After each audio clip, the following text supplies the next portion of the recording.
Before we begin lesson 10 for unit 6, we are going to wrap up lesson 9 with this video that we did not get to finish during class.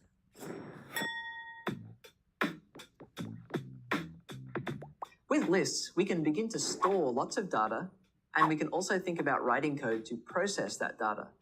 For example, a list of the pixels in an image can be processed to change their colors to give the image a unique filtered look.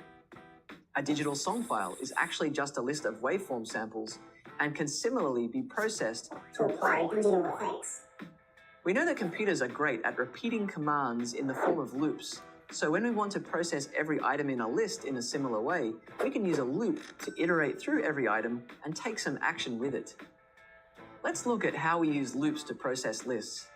First, we can make a while loop to run a specific number of times by using a variable called count. This loop will run 6 times.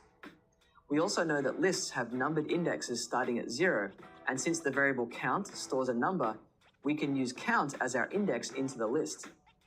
And since count changes every time through the loop, starting at 0 and going up by 1 until 5, this gives us a mechanism for accessing every item in a list.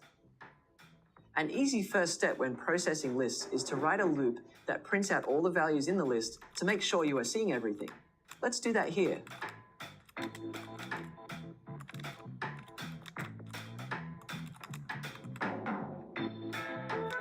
We'll add a console.log statement in the loop and make the loop condition more general by removing the hard-coded value 6 and replacing it with the length of the list. Now, if the list size changes, our loop will still print everything out. Let's run it. This kind of looping structure, one that uses a variable to control the number of times the loop iterates, has 3 basic components to it. Creating and initializing a variable to use as a counter, some condition that checks the value of the counter each time through the loop, increasing the value of the counter by a set number for each iteration. This kind of structure is so common that many languages include the for loop to do just that. The for loop combines these components into a single line of code for convenience. The standard setup of a for loop looks like this. There is a lot going on here, but you can see it has the same basic components as the while loop above. It creates a counter variable called I. While I is less than 4, add 1 to I every time through the loop. You might read a for loop out loud like this. For variable I starting at 0, while I is less than 4, I++. You can think of I as shorthand for index, and I++ is shorthand for increase the current value of I by 1. The value of I will come in handy when we use it to access each item of the list, just like we use the counter variable in the while loop. Note that I is just a convention and you can name it anything you want. Let's look at an example of using a for loop to go through every item in a list and doing something with each item. Here we have a list of red, green, and blue values for a very small image. We could brighten it up by adding 50 to every number in the list. In each iteration of the loop, we are getting the current value stored in the pixel list at index I, adding 50 to that number, and then updating the value at that same slot in the list to the new value. So the first time through the loop, I is 0, pixels at index I, or pixels at 0, is 28, 28 plus 50 is 78, pixels at index 0 is updated to be 78. The next time through the loop, I is 1, so pixels at index 1 will be accessed and updated in the same way. This will happen for each item in the list. With a for loop and a list of values, you have an easy way to process all of the items in a list. This is a foundational concept in computer science you will see over and over again, and it unlocks the power of dealing with lots of data.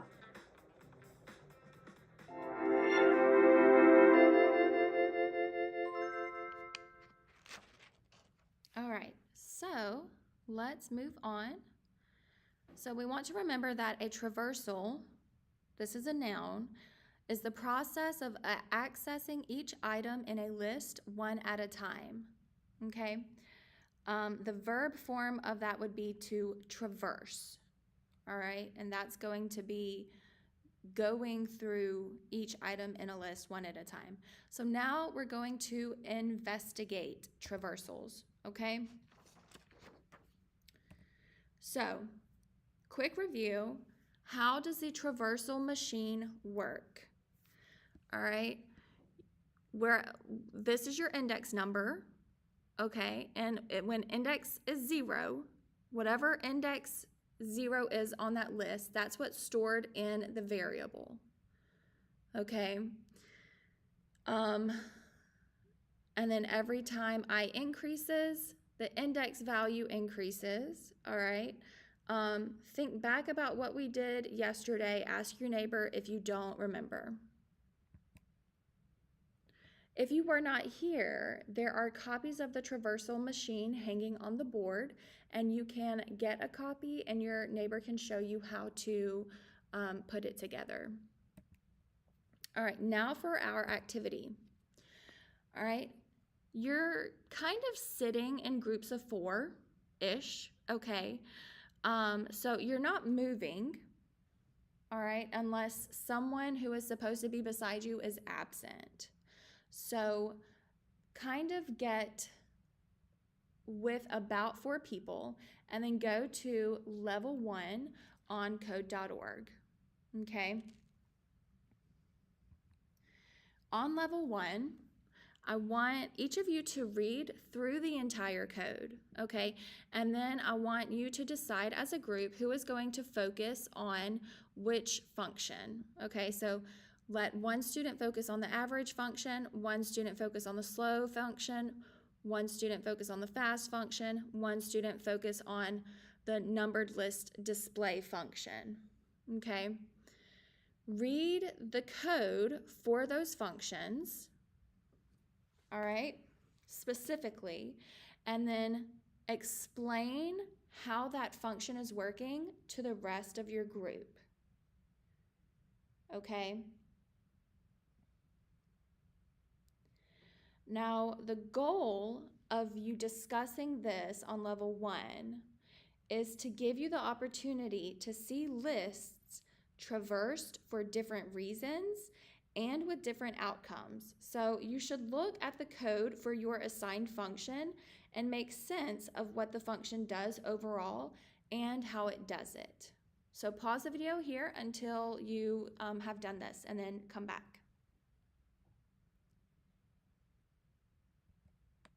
Now, how does your function work? What list does it use? How is it traversed using a for loop? How does the app work? Talk about that as a group. Pause the video and then come back. Now, with a neighbor, both of you doing it on your own computer, but discussing it with a neighbor if you need to, create a function that adds together the total time of every element in the list. Use the console.log to get the result or to display the result, and call this function in the update screen function. So that means whatever function you create, you're going to call it within the update screen function, probably at the end. All right, so pause the video here so that way you have time to do that, and then come back and continue. Now, with a neighbor that you did not move to get to, you're going to navigate to level 2, read through the code, and run the app, okay? What looks new on this app versus the previous app? Okay, open the data tab and investigate. How does the app work? What information is available? What can you change? What can't you change? Investigate a few different data sets, all right? And answer those questions for the ones that you investigate, all right? Pause the video here so you can do that, okay? The goal of this investigation on level 2 is to give you an opportunity to make sense of how traversals and the data sets can be used together to create a working app.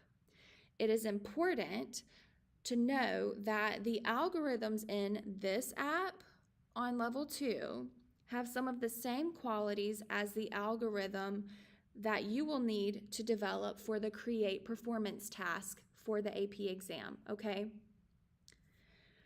So pause the video here so you can run through this and investigate it.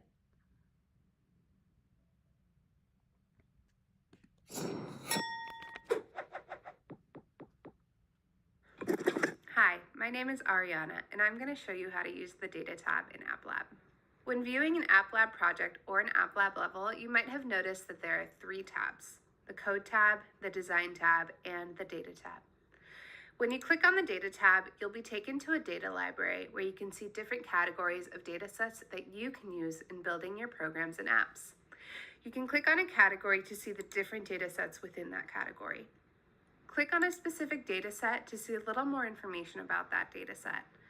When you click on More Info, you'll be taken to a different page that tells you more about the source of the data, any cleaning up of the data that may have happened, and information about each column. You can also click this Preview button to see what columns are included, as well as some of the data that's in your data set so you can see if you're interested in using it. Click the X at the top right to return to the Data tab. Any of these data sets can be imported and used in any program or app that you're building. Before you can use a data set in your code, you'll first need to import it.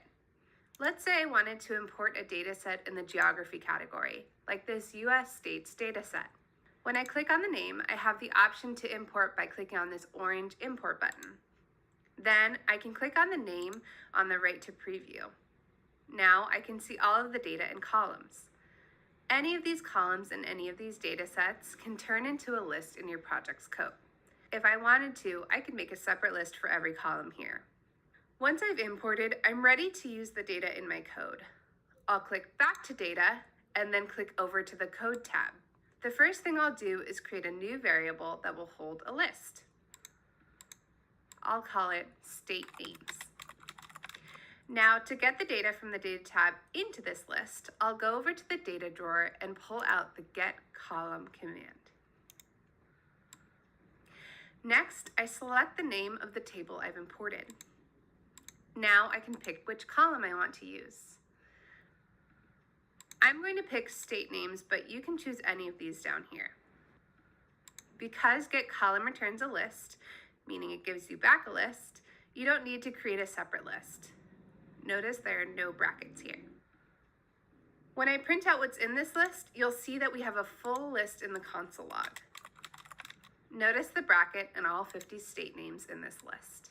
Once you have this list in your program, you can use it just like any other list. So you can traverse over it, filter it, or anything you might do with another list. And this allows you to make really exciting, powerful, and interesting programs.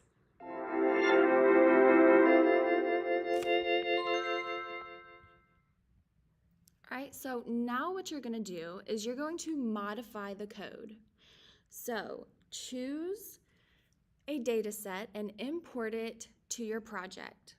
Look at the code, check out the data drawer in the toolbox that will give you this one block. Okay, modify the block to print out a column of data from your chosen data set.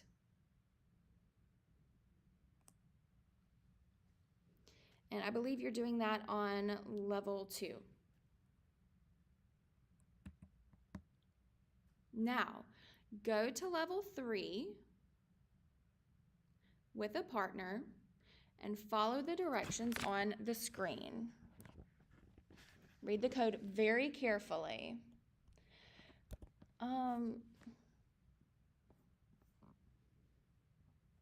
Yeah, that's not what's on level 3. Okay, level 3 is this. So this is level 2, the random dog picker. All right, follow the instructions when you do level 2. All right, level 3. This is the list filter pattern. So if you want to filter a list, this is code that you're going to use. Okay, this is what it would look like in blocks. This is what it would look like in text. Okay. If you wanted to filter a list using the length block, this is what it would look like. Well, the length, filter it based on the length. this is what it would look like in block text, okay? And we looked at that kind of earlier in class, list, and then the index value dot length. All right, this is what it would look like via text. Now, if you're filtering multiple lists, all right, this is how you would do that in block code, and this is how you would do that in text, okay? So once you have looked over level 3, go to level 4, all right? This is a list reduce average, all right? This is for list reduce for the smallest, how it would look in block versus code. And then this tells you how it works. All right, so look over those. Make sure you understand how it works. Whenever you get finished, complete the check for understanding on Schoology, and you'll also have some other answers about, some other questions about this lesson to answer.